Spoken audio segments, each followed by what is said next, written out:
Modern life trains us to measure our worth, how much we achieve, how hard we work, and how far we can climb. We operate in a transactional system built entirely on merit and intellectual output. We are taught that if a problem is complex, the only way to solve it is by reading voluminous books, delivering brilliant lectures, or outthinking it. The harder the challenge, the more intellectual firepower it requires. When we carry that logic over to spirituality, it creates a quiet, deep inferiority complex.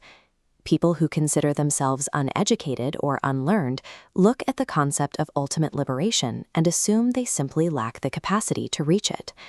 But applying the rules of our human meritocracy to a relationship with the divine is our first and most debilitating mistake. The text suggests a significant hurdle for the scholar. A deep education might actually hinder the spiritual search more than a lack of literacy ever could. Think about how a scholar operates. They consume dozens of different theories and philosophies. Eventually, those conflicting perspectives create a paralyzing clash of warring ideas in the mind, making it impossible to take a definitive step forward. The uneducated person, by contrast, is far better off. Unburdened by endless philosophical contradictions, they walk the spiritual path with steady focus. When pursuing the Supreme Being, the mind's analytical capacity isn't the solution, it's the complication.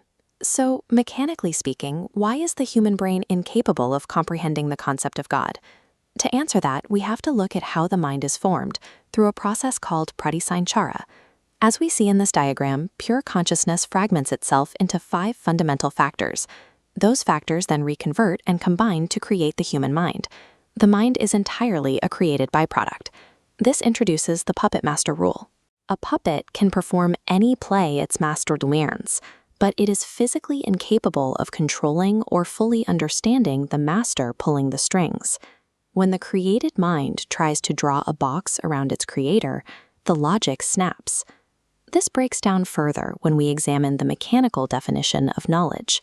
Knowledge is simply the mind subjectivizing an external object, absorbing a thing from the outside world and turning it into an internal thought. God breaks this mechanic. The divine is the ultimate subjectivity. A thought process designed exclusively to catch external objects cannot capture something that exists in a superior, fully subjective state. It just passes right through. Attempting to grasp the infinite through pure intellect is like trying to measure the ocean with a wooden ruler. You are using the wrong tool for the job. Passive spiritual observation doesn't work either.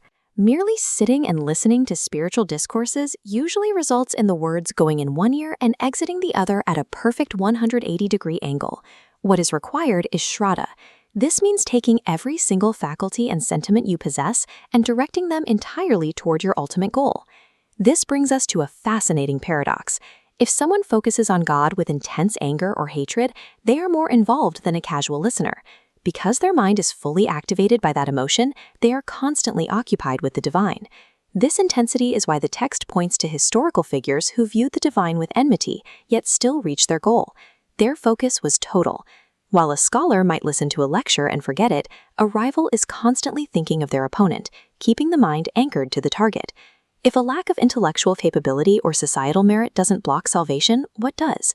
The true, ultimate barrier is the ego. Think of divine grace as a uniform rain. It falls equally on everyone, paying absolute zero attention to societal standing, past sins, or personal wealth. The problem arises when we build a sense of pride around our own meritorious actions or intellect.